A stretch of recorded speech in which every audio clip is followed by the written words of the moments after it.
Horse and Friends Radio with Conrad and Raphael. Hey, I'm Conrad Nodden. And I'm Raphael Valle. And from Nashville, Tennessee, you're listening to The Horse and Friends Radio Show. Of the horse, for the horse, and by the horse lovers everywhere. Okay, Raphael, all the way up to show number 13. Can you believe it? And this particular show, we had in the past Barbaro. And we got a lot of comments. Some of the people felt really sad, and rightly so. Oh, absolutely, you know? It is a sad story. But this time, we're going to one-up that one with the king of all racehorses. Greatest racehorse ever. Ever. Big Red, Secretariat. And we're going to be talking to the president of Secretariat.com. So that'll be coming right up, and it's be a great show. Oh, absolutely. In the meantime, let's listen to some more of our great sponsors that have really been sponsoring our shows and adding a lot.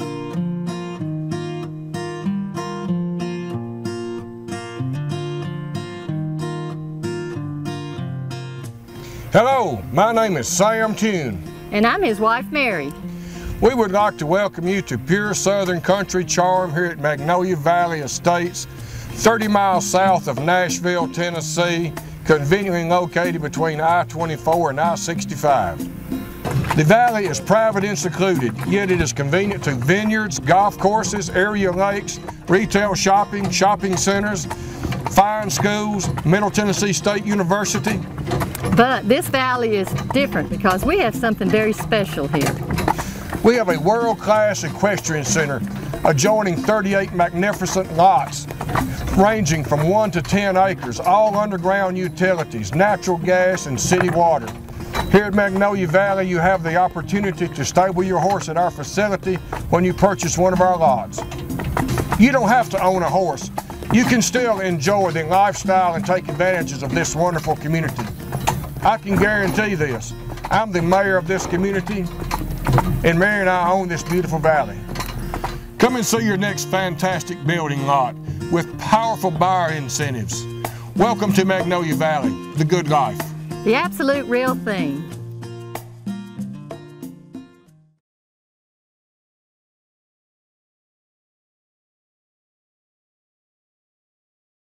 Hi, this is Raphael for the Holistic Horse Products, a family-owned business. Recent scientific studies indicate that the traditional and chemical methods for deworming are harmful to horses as the worms and parasites build up an immunity to these chemical products. Let me share with you an effective 100% natural deworming product that I have been using on Ivory Pal and my other horses successfully for the last 3 years. It is Omni Worm Guard Plus with Immune Boost and Probiotics by the Holistic Horse, the gold standard of all natural dewormers. It provides a natural, non-chemical warmer with food-grade PermaGuard fossil shell flour.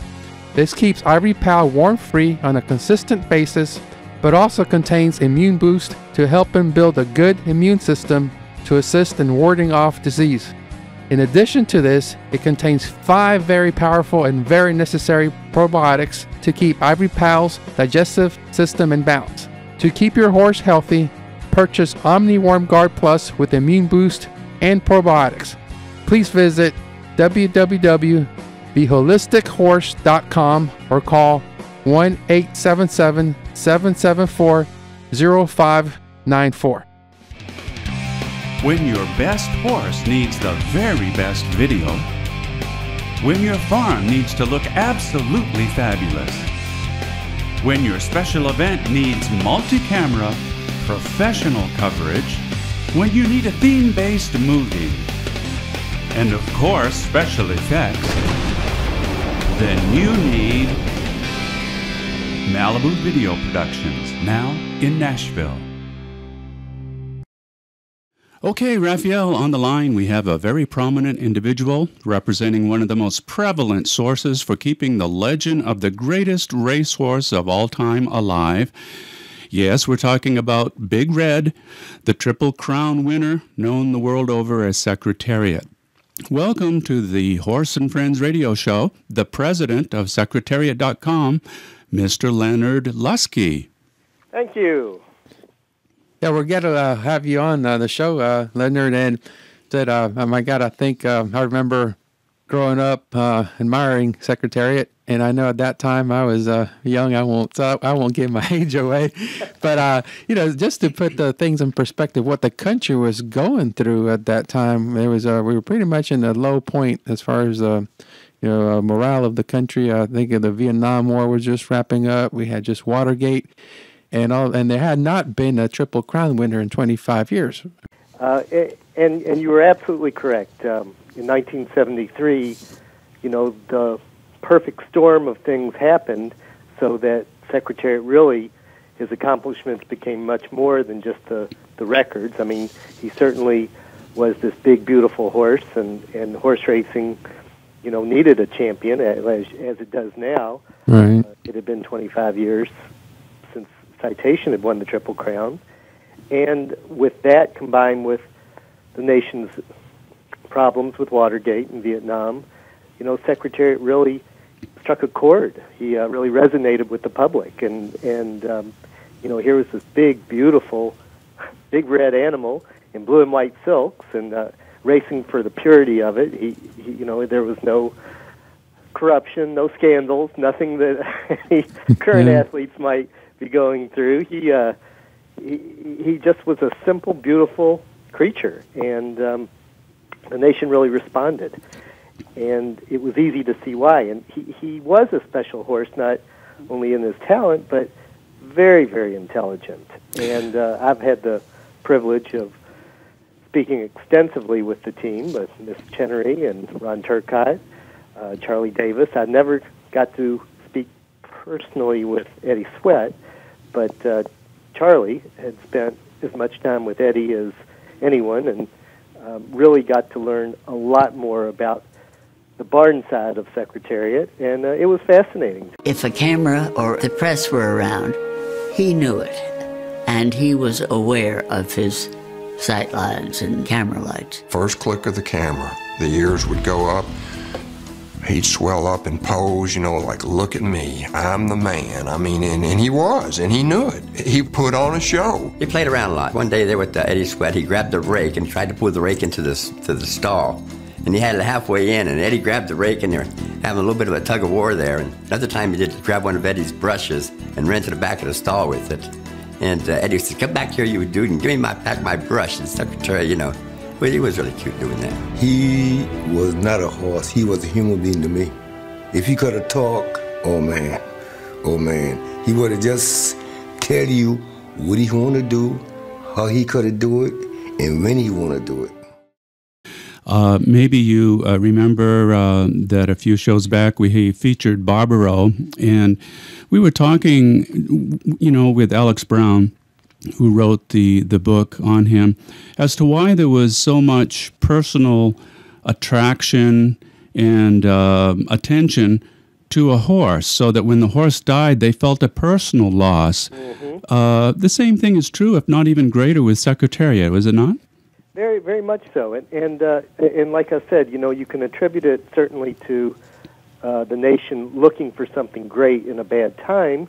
But I think one other aspect of it was Mrs. Chenery herself. She was, the oddball in the racing industry. Here was this woman, and a pretty woman at that, who was very accessible, very eager to participate and have the fans participate in the experience. She really engaged herself, and the fans responded. Having her as the face and the voice of Secretariat was a great help. I was doing things that women were not expected to do. And I just thought, well, I am so lucky to have this opportunity. And I just thought, I can do what's best for the horse. I really believe in racehorses. They have a spirit and a self-awareness, and maybe I just attribute that, but a smart horse knows what he's doing, knows what he's after. The team as a whole was just wonderful, but she was the unusual item there in that women owners, and still even to this day, there's just not a lot of women owners. Tell us a little more about the mistress of the meadow. Didn't she step into the shoes of her father in order to do the meadows? That's right. The Meadow Farm was one of the great farms in horse racing through the 50s and 60s, and her father, Mr. Chenery, got ill, and it came to the point where the children had to step in, and she had a brother and a sister, and they really were for selling the farm, and you know, Penny was the one who stood up and said no. That was his dream. I think it's our duty to continue to try to do something with it, and it was agreed that she would get a shot at it. And really, you know, the thing that happened that probably allowed and paved the way for Secretariat was Riva Ridge, and a lot of people don't know about Riva Ridge because it wasn't a part of the movie, but it was very much a part of the history of Secretariat and the Meadow. And Riva Ridge, who was the 2-year-old champion in 1971, then won the Kentucky Derby in 72 and the Belmont Stakes. Ron Turcotte always said he would have had 2 Triple Crown winners had it not been rainy on Preakness Day. But Riva Ridge really provided the impetus to say, hey, I know how to run a farm. I know, you know, we're having success here. Mm-hmm. And his 2-year-old season, I think he earned more money than any 2-year-old ever. So he was the validation and the vindication of making that decision to continue to try to keep the farm going. And with that success, of course, they said, well, there's a great 2-year-old in the barn, and that was Secretariat. Going back to Penny's father, Christopher Chenery, if I'm correct. That's right. Can you tell us about the coin toss that took place in 1968 that led to this wonderful thing we're talking about today? I can. And the coin toss, it's a very complex issue. Disney actually they simplified it, and it probably really was a good move in terms of keeping the audience's attention, because in reality, it was a little bit more of a complex situation. But basically, each year, the Meadow would send 2 of their best mares to Bold Ruler, who was at the time the best stallion in America, and they would have a foal-sharing arrangement where the owners of Bold Ruler would get 1 foal, and Mrs. Chenery and the Meadow would get the other. The agreement called for these 2 mares to be sent 2 successive years. So, in theory, there would be 4 foals. And the coin toss would provide who got to choose first. Well, the movie simplified it, but it is true she lost. However, what many people don't know is that both sides wanted to lose the coin toss, actually, in reality, because when they bred the two mares 2 times, the first time both mares were pregnant and produced foals, but the second time only Secretariat's dam, Something Royal, produced. So what that meant was whoever won the coin toss would get first choice from the foals of 1972, or I'm sorry, for the foals that would be 3-year-olds in 1972, but they would only get 1 choice, because there was not a second choice, of 1973 foal, which was Secretariat. In other words, if you won the toss, you got 1 foal. If you lost, you got 2 foals.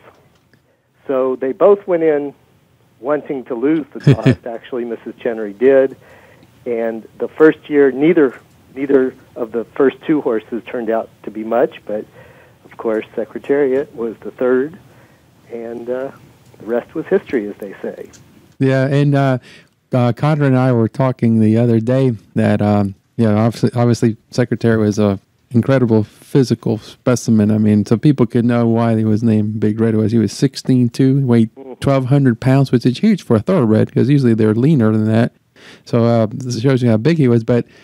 We just wonder if Secretariat wasn't handled and treated the way he was, I think he was more than just a racehorse to Miss Penny and to Ron Sweat and everybody handling the whole team, like you said, if he would have reached his full potential. You know, there's probably other racehorses that may have the ability, but if he wasn't nurtured in that environment, and also not only for training perspective, but the charisma that the whole team had, you know, radiated through Secretariat too. That's exactly right. Ron Turcotte was just talking recently about it takes a whole team to make a success, and that starts with really that in Secretariat's case, it goes back to Mr. Chenery, who provided the bloodlines that established Secretariat, Mrs. Chenery, who managed the stable after her father was gone, Lucian Lauren, who, of course, had to, turn a fat, lazy colt into an athlete, all the exercise riders, the grooms, and, of course, the jockey. I mean, they all came together in one unit.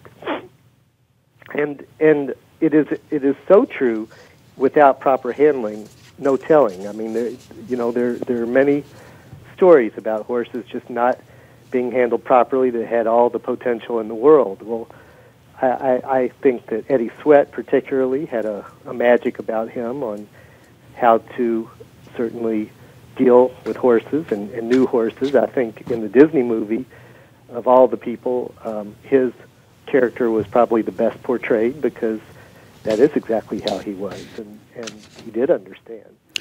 We have a lot of listeners that have pleasure horses and so forth. Maybe if you could just recap for us the significance of the Triple Crown. Well, the Triple Crown is the holy grail of horse racing. I mean, anyone who does follow horse racing, I think that is the predominant sort of the golden ring. Mm-hmm. The Kentucky Derby, of course, comes first. It is 1.25 miles. The first time any of these 3-year-olds will have ever run that far. Secretariat throws his head a bit. And they're off for the lead. On the inside, that's Angle Light for the lead. On the outside, Shecky Green, Royal and Regal. Then on the rail, it's Restless Jet, followed by Our Native. Up on the outside is Gold Bag. They're by the stands for the first time. Shecky Green is showing the way by a length and a half. Royal and Regal now being moved to the inside, looking for room. Gold Bag is up on the outside. Then on the rail, it's Angle Light, followed by Sham, Our Native, Restless Jet. It's My Gallant, then Forgo. On the outside, Navajo, followed by Secretariat, Warbucks, and finally, Twice a Prince. They're moving on the turn. The leader is Shecky Green, leading by 2.5 lengths. Gold Bag is second by a head. Sham now third on the outside by 2 lengths. Royal and Regal fourth. 2 lengths then back to Angle Light in fifth. The Secretariat has made a sudden move and is now sixth. Then it's Restless Jet, Our Native beginning to move up. Navajo, Forgo, and Warbucks beginning to move up, followed by My Gallant and Twice a Prince.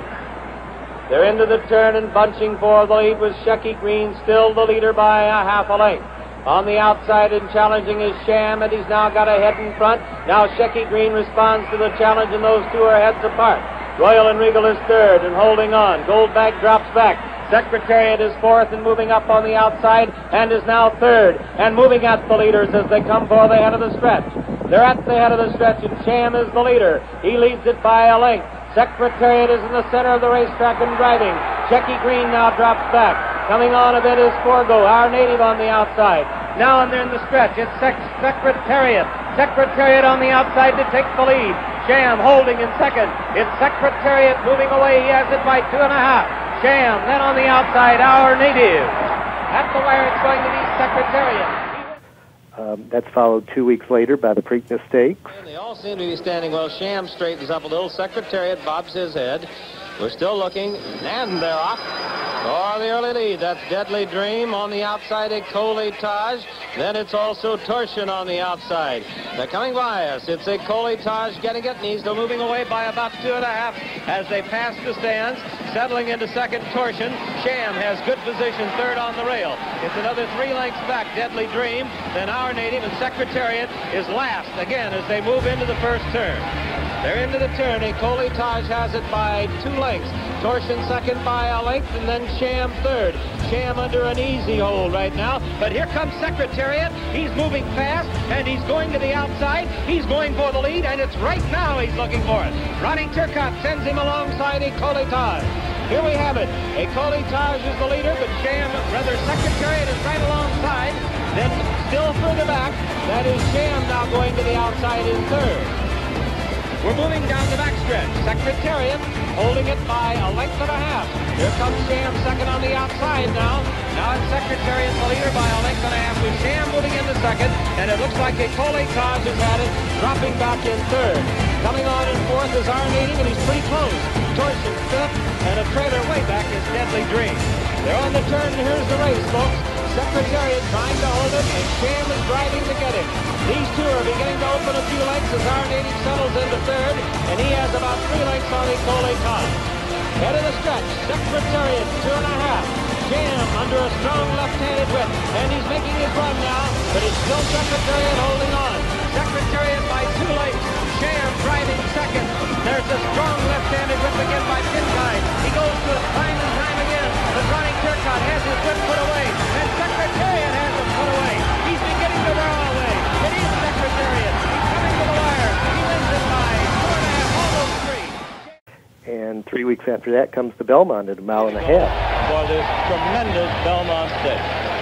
Everybody's in line, and they're off. Looks like the early lead goes to My Gallant. Yes, My Gallant going for the lead with Twice the Prince on the outside. Secretariat away very well, has good position on the rail, and in fact is now going up with the leader. They're moving for the first turn. It is Secretariat. Sham on the outside is also moving along strongly.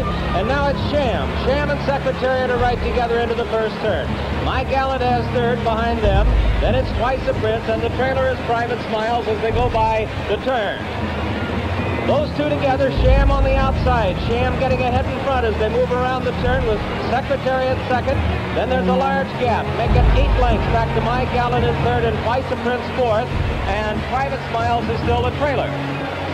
They're on the backstretch. It's almost a match race now.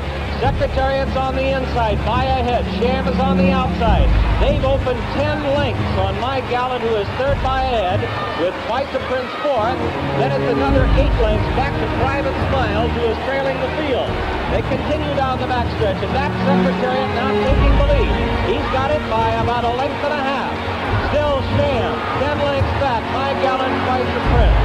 They're moving on the turn now. For the turn at Secretariat, it looks like he's opening. The lead is increasing. Make it 3.5. He's moving into the turn. Secretariat holding on to a large lead. Sham is second, and then it's a long way back to My Gallant and Twice the Prince. They're on the turn, and Secretariat is blazing along. The first 3/4 mile in 1:09 4/5. Secretariat is widening now. He is moving like a tremendous machine. Secretariat by 12. Secretariat by 14 lengths on the turn. Sham is dropping back. It looks like they'll catch him today. As My Gallant and Twice the Prince are both coming up to him now. But Secretariat is all alone. He's out there almost a 1/6 mile away from the rest of the horses. Secretariat is in a position that's impossible to catch. He's into the stretch. Secretariat leads his field by 18 lengths. And now Twice the Prince is taken second. And My Gallant is moved back to third. They're in the stretch. Secretariat has opened a 22-length lead. He is going to be the Triple Crown winner. Here comes Secretariat to the wire. An unbelievable, an amazing performance. He hits the finish 25 lengths in front. It's going to be Twice the Prince second. My Gallant third. Private Smiles fourth. And Sham, who had it today, dropped back to fifth. An amazing, unbelievable performance by this miracle horse. And look at Mrs. Sweetie here. She's having the time of her life. She and Lucia Lawrence, the world's most magnificent animal, who has today run the most sensational Belmont Stakes in the history of this race. Secretariat has accomplished the unbelievable task of breaking the 1.5-mile record by 2 3/5 seconds. That is a record that may stand forever. The time of this race, 2:24. Almost unbelievable. At the head of the stretch, Secretariat had already destroyed this field. As you can see, he was almost a 16th of a length, rather a 16th of a mile in front. And as he went through the stretch, Ron Turcotte, who never did anything but hand ride, never used the whip, made it almost embarrassing for the rest of the horses. I suppose you can't really be embarrassed by being beaten by the greatest horse in the past century. At the wire, Secretariat, all alone. Then it's such a problem to count lengths from that point. I said 25. It could conceivably have been more. So it's a grueling three race series.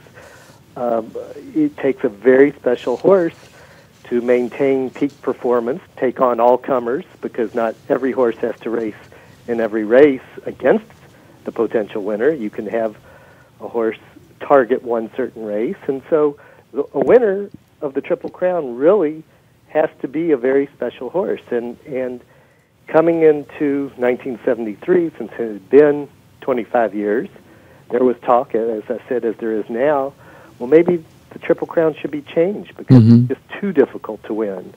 And maybe the distances should be changed, or maybe the timing in between races should be changed. And, you know, Secretariat just shattered all the records, even the Preakness in the Triple Crown, and it just gave a huge boost, and here we are again. Now we're waiting for the next Triple Crown winner to come along. Yeah, and the significance of those races, I know we mentioned briefly about it earlier, Leonard, here, but the Derby, they say he was getting faster and faster as the race went on, which is amazing. You would think a horse would slow down, but he was just kind of warming up. Yeah, it's one of the most unique aspects. You know, I live in Kentucky, and so we are very fond of the Derby and follow it regularly. And I've never, ever heard of a horse or seen a horse do what he did there. I mean, typically they are struggling that last quarter mile. And there you're right. Secretariat was running faster every successive quarter. And then the Belmont Stakes. Oh, that was incredible. He won that something like by 31 lengths. I mean, he wasn't even part of the pack behind him. Yeah, if the race would have been long enough, I think he would have lapped the horses. There he comes. He's passing them again. Yeah. It's funny. I once asked Ron Turcotte, I said, you know, you just sat on him and he just ran. What would have happened if you ever really would have gotten into the horse? And he said, I didn't need to. He was giving it every bit that he could. He was running for pleasure that day, and there was no need for a whip because he was doing the very best he could. We let him go. Yeah, you know, I'm in my mind, I'm going through that race again because that's a image I think any horse lover will always remember. Him coming around the home stretch there and just pulling away. I mean, just like the other horse were in mud, and he was just gliding. I mean, it's an incredible athletic feat. And like I said, the record is just, I don't think he'll ever be touched. I mean, because when we said not only was he a physical super horse with a larger heart than normal in the lungs and the way he was built, but also the way he was handled. And I remember still watching the race on the Disney movie. Literally, I was up and down and screaming, "Go Red, go Red!" You know, because you get into the momentum, just the pure magnitude of the pure raw athleticism and accomplishment of what he did on that race. And Leonard, maybe we can talk just a little bit about the retirement aspect. If I'm correct, he sired around 600 foals, something incredible. He did, and he, you know, a lot of people said he was a bit of a failure at stud, and especially early in his career, they kept waiting for him to reproduce the next him, and you know, that's kind of like catching lightning in a bottle. Yeah. And although he did sire some champions, Lady Secret was Horse of the Year, which was his daughter, and Risen Star, who was a wonderful 3-year-old that won the Preakness and the Belmont, he didn't have that success in his immediate progeny that everyone had hoped. Now, what ended up happening, though, is it was his daughters who produced some great horses that are now among the most prominent sire lines in America. Stormcats, AP Indies, Gone West, they all emanate from Secretariat daughters. And it turned out he was a fabulous broodmare sire. It just skipped a generation. Mm-hmm. Yeah, and also, I mean, some of the other significance of Secretariat here, looking, I mean, he was on the cover of Time magazine, Newsweek, Sports Illustrated. I mean, that's pretty amazing. I don't think you have many people, humans, that have been on the cover of that many. And also, he's the only non-human athlete to be rated in the top 100 athletes of the century. That's exactly right. And you're right about the magazines. It's unprecedented, even for a human. No human has been on the cover of Time, Newsweek, and Sports Illustrated all in the same week. Yeah, that's amazing. And you mentioned about the special relationship you had with Miss Penny and also with Ron Sweat. And I guess even at that time, 35 years ago, Eddie Sweat was ahead of his time. He believed in that natural horsemanship of having that relationship with the horse. And I know you've said the movie captured it well, but I know reading about him says he would literally talk to Big Red, and Big Red, would perk up when he would see him, and he kind of understood, and they had that connection. Oh, absolutely. And in fact, I would encourage your listeners to go to secretariat.com and look at our writers forum, because it's a part of the website where a lot of national thoroughbred writers make contributions about Secretariat, and there's one in there particularly called Secretariat Super Genius, and it discusses Secretariat's personality. How smart was he? And there's some fantastic stories. Charlie Davis said there's no question Secretariat knew when he lost, and he would go to the back of the barn, he would sulk, he would put his big old rear end in the front of the gate, and he said he'd sit there and he'd think about it. Wow. And, we don't know, whatever that's called, anthropomorphism. Yeah, when you project anthropomorphological. Yeah, something like that. We don't know, but there's one fact that cannot be disputed, and that is, after every one of Secretariat's losses, he did come back and set a track record. And now the sad part, it always happens. I guess Secretariat was like 19 years old.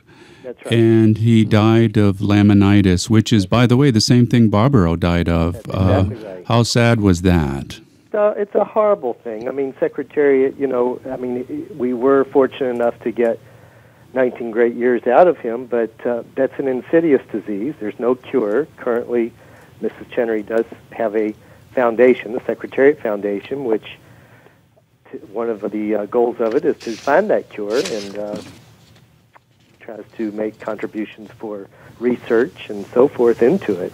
But it's just one of those things that, once it starts, there's not much you can do. And Speaking of her, on a happier note, several production companies approached her, and I guess we can segue into Disney now. What was it that made her decide, okay, Disney's the one we're going to go with? Well, in my tenure with her, we had at least 4 movie offers, and I think what it was is the head of Disney, the studio at the time, Dick Cook, actually flew to see her personally, and he was the one that was really driving this project. It wasn't a director, it wasn't an actor or screenwriter, it was the head of the studio. He was a huge Secretariat fan, and he said, tell me, in your vision, what are the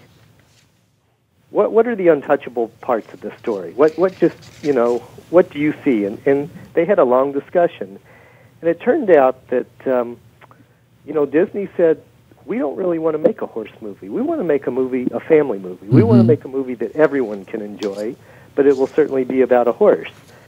And I think that really touched Penny, that this was something that didn't have to go into all the statistics or all that, but it had to tell the story, and it told it from her perspective, which had a lot of challenges many people just didn't know about. And of course, Disney is very well funded, and certainly we knew it would have a great budget, a great cast. It was just all the right things at the right time, and she said yes. Have you ever seen that? He's got fire inside him. Which of you ladies owns Secretary? His name is Secretariat. All right, then. Let's show him what you're made of. What do you think? He eats too much. He lays against the back of that starting gate like he's in the Caribbean. We need to conjure up $6 million. I'll find a way. Horse racing is unforgiving for housewives. It's like every other multi-million-dollar gamble we housewives make every day.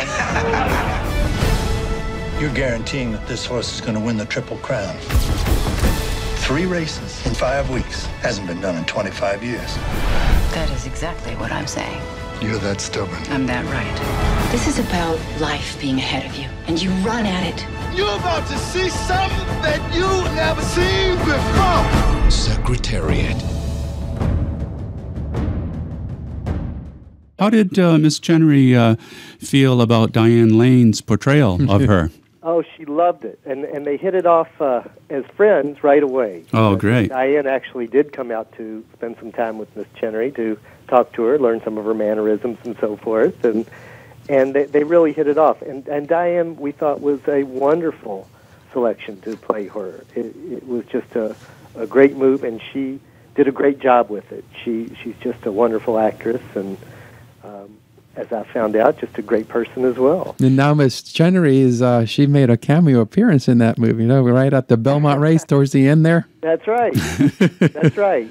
The director invited her out to any of the shooting, and so she was in town while they were shooting it, and said, well, why don't you just come on into the stands? And both she and her daughter Kate got into the stands, and it was great. Just some of the people that are familiar with the horse racing saw her before the cameo really focused in on her at the end, and other people were greatly surprised. There's a Secretariat Festival every year in Paris, Kentucky, where Claiborne Farm's located, and we asked all potential lookalikes to come and bring their horse in, and sure enough, one of the stars of the movie was the winner of the first Secretariat lookalike contest, and it was interesting because at the contest, some owners brought some white paint and they or a pony, right?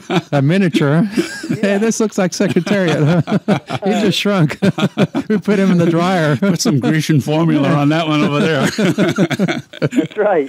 But this horse needed no markings. I mean, he had Secretariat's markings.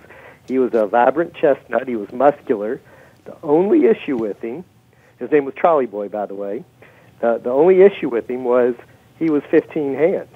A little bit shorty, huh? So we decided to take the Tom Cruise approach, yeah. And they had to surround him with horses that were also a little bit smaller within the filming, but he was just the perfect identical match to Secretariat. Well, Leonard, thank you so much. All the extra insight that our listeners are going to really enjoy, the personal touch of being there with Penny Chenery and the other part of the team, giving us that look under the cover, so to speak, that normally we wouldn't have, and you have that perspective. We thank you so much for it. Well, I certainly appreciate being here and glad to be able to speak to you guys. Yeah, Our thank pleasure. you so much, Leonard.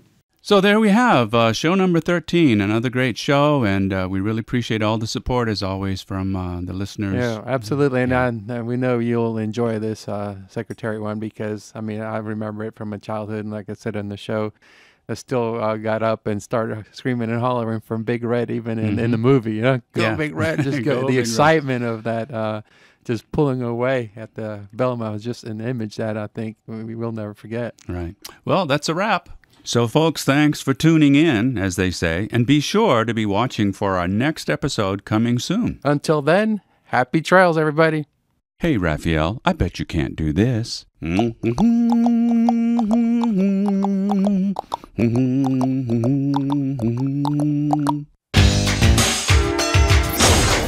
and Friends Radio.